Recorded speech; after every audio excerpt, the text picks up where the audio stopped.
Agar police के द्वारा एक अंधे कत्ल का खुलासा किया जा रहा है। घटनाक्रम यह है कि दिनांक 16 नवंबर को कारण में सूचना प्राप्त हुई कि एक व्यक्ति जली अवस्था में, मृत अवस्था में सड़क के किनारे एक गड्ढे में पड़ा हुआ है। उक्त सूचना पर तत्काल यहाँ से थाना प्रभारी बल पहुंचा।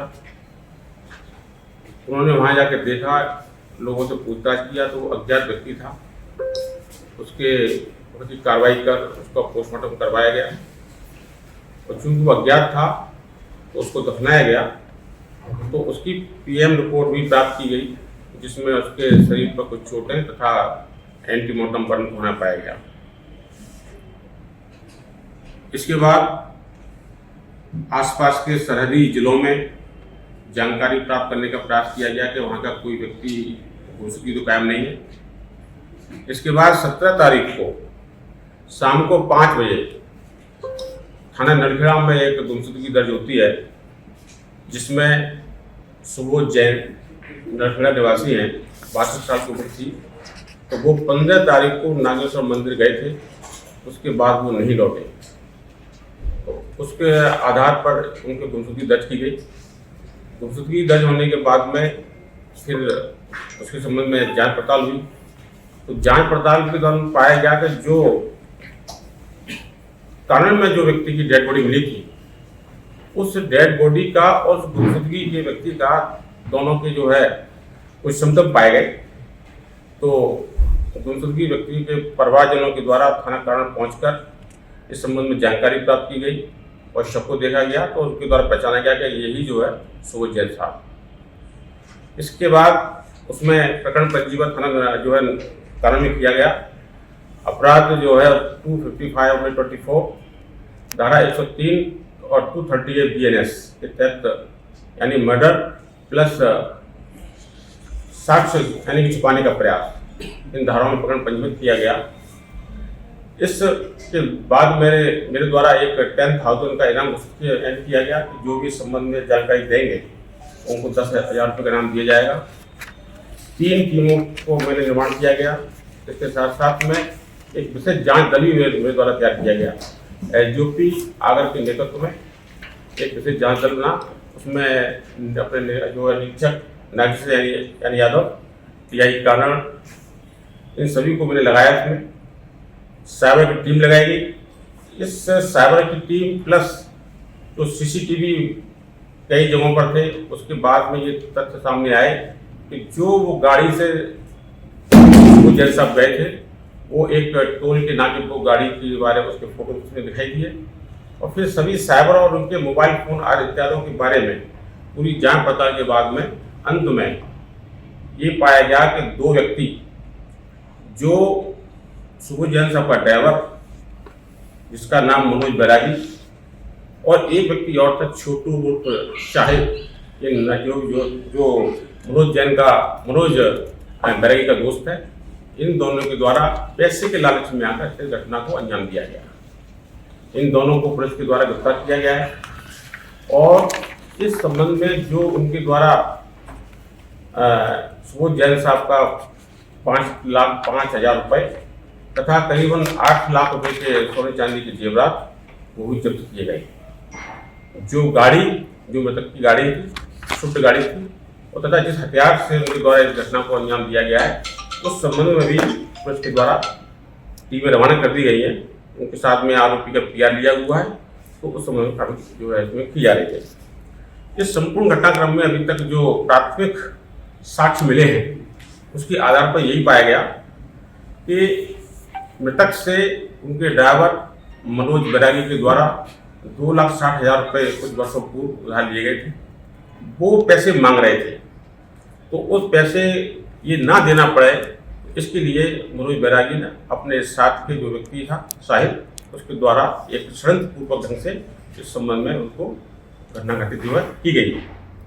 इसमें यह है कि 15 तारीख को जब ये नागेश्वर मंदिर गए थे, उसी दिन ये रात को 7-8 बजे के टाइम तक आ गए थे वापस, और नरखेड़ा के पास के पेट्रोल पंप से इनके द्वारा 20 लीटर पेट्रोल लिया गया और उसी पेट्रोल का यूज करते हुए जब इन्होंने घोंसली यानी कि जो आपके कारण क्षेत्र का गांव है, घोंसली के पास में उस बॉडी को पेट्रोल डाल के आग लगाई। तो ये इस प्रकार से, और इस संबंध में जो हमारी टीमें हैं उन टीमों के द्वारा जिस प्रकार से सीसीटीवी कई जगह चेक किए गए, सावर की मदद ली, रात भर 2 रात जो है कंटिन्यू हम लोगों के द्वारा लगातार इसमें कार्रवाई की गई। उसके आधार पर ये केस 48 घंटे के अंदर फंसा। 2 आरोपी गिरफ्तार किए गए। इन्वेस्टिगेशन जारी है, अभी पीआर पे यानी आरोपी है। सर अभी जैसे प्रेस नोट है, एक अज्ञात आरोपी की गिरफ्तारी 10,000 को घोषणा की है। नहीं, ये तो अज्ञात आरोपी नहीं, ये जो प्रेस नोट है ये तो परसों का है। नहीं, आज 11 को आपके जारी हुआ वो आज का नहीं है, आज का नहीं है। अभी बिहार सर से बात हुई तो यारों ने आज आपको दिया हुआ, लेकिन मैंने कंफर्म करा तो उनका कहना था कि पुलिस अधीक्षक कार्यालय से आज मिला ये नया, ये हमने उस दिन जारी कर दिया था। मैंने बात करी वो 10,000 रुपए जो जारी किया गया है वो मैंने डिस्कस करी सर। हाँ। उनके परसों सर ने एक रिपोर्ट जारी करा था, उसका समाचार भी लग चुका है कि नए प्रकरण में एक और अज्ञात आरोपी के लिए वो 10,000 रुपए का इनाम एक ही इनाम है, और वो उसी दिन जारी हुआ था जिस दिन प्रकरण पंजीकृत किया। सर वो जो मतलब किस हिसाब से मारा उसको? वो क्या है कि जब यहाँ से कारण की रोड पर जा रहे थे, उस दौरान जो मृतक थे वो सो रहे थे। वहीं पर आगे ड्राइवर गाड़ी ड्राइव कर रहा था, और जो साथी था साहिल और छोटू, इन दोनों का गाड़ी को आगे रोककर फिर उसके साथ चाकू से वार किया। उस दौरान वो सो रहे थे। यस सर, वो नागेश्वर से नलखेड़ा से वापस ले गए थे, कहाँ गए थे वापस? वैसे नलखेड़ा से नागेश्वर आने के बाद नलखेड़ा आए थे, उसके बाद वापस निकले थे क्या वो नलखेड़ा घर में नहीं, यहाँ से सीधे निकलते हुए फिर वो जो है कोठाली है, वो कौन सा गांव पड़ता है ये कोठलिया, जो कि कानड़ और नलखेड़ा के बीच पड़ता है, उस रूट से निकल गए थे। सर उस दौरान मोटिव आया है, दूसरे आरोपी का मोटिव सामने है। मोटिव केवल यही है, पैसा जो है मोटिव ये है कि पैसा ना देना पड़े, नंबर 1, और दूसरा पैसा इनसे ले लिया जाए। तो जो 5,05,000 रुपए और करीब 8 लाख के सोने चांदी के जेवरात, ये सब इसके जो अपने मृतक के थे वो इन लोगों से जब्त किए गए। सर ये मारने के बाद वहाँ पहुंचे ये जेवरात और ये पैसा लेने के लिए, कि पहले मतलब उन्होंने गाड़ी में थे, कहाँ से जब्त? नहीं, गाड़ी में साथ दी गई। ये मृतक को मारने के बाद में डालने के बाद फिर लड़का घर आई, चूंकि चाबी यही पास में थी, इस कारण से इन्होंने उनको, और चूंकि ये ड्राइवर था और मृतक यहाँ अकेले रहते थे, इसलिए उसको पूरे घर की जानकारी दे दिया था। मृतक अकेला ही रहता था, परिवार कोई? सर ये जो आरोपी है, ये पहले भी ऐसी इस टाइप की घटना है, छोटी इस संबंध में इन्वेस्टिगेशन जारी है। ये इनका पूर्व आपराधिक रिकॉर्ड अन्य जगहों पर और यहाँ लोकल लेवल पर हम लोग कर रहे हैं। सर ऐसा पता चला कि ये और भी निकल सकते हैं सर? इन्वेस्टिगेशन जारी है, अनुसंधान जारी है। अभी तो मैंने आपको बताया कि जो 48 घंटे के अंदर सबसे पहले जो प्राथमिकता होती है कि घटना घटित हुई किसने की, क्यों की, उसके बाद में और इसके अंदर क्या क्या एविडेंस आएंगे तो हम लोग आगे करेंगे। सर इसमें से पता चला कि पुलिस का ध्यान भटकाने के लिए इन्होंने जो मोबाइल है उसका भी उपयोग किया था। देखिए, कितना भी कोई शातिर अपराधी हो, लेकिन पुलिस अपने अनुसंधान के दौरान आने वाले जो एविडेंस है उस पर काम करती है।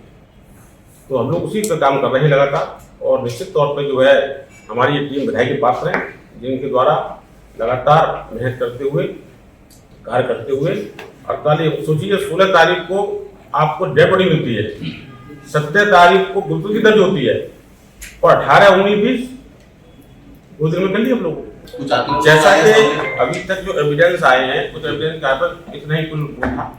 इसके आधार पर और बाकी के परिजनों की सब इसमें स्टेटमेंट वगैरह भी दिए गए हैं, और भी तथ्य इसमें अगर आएंगे उस तथ्यों के आधार पर इन्वेस्टिगेशन कंटिन्यू जारी है, उसको हम लोग करेंगे।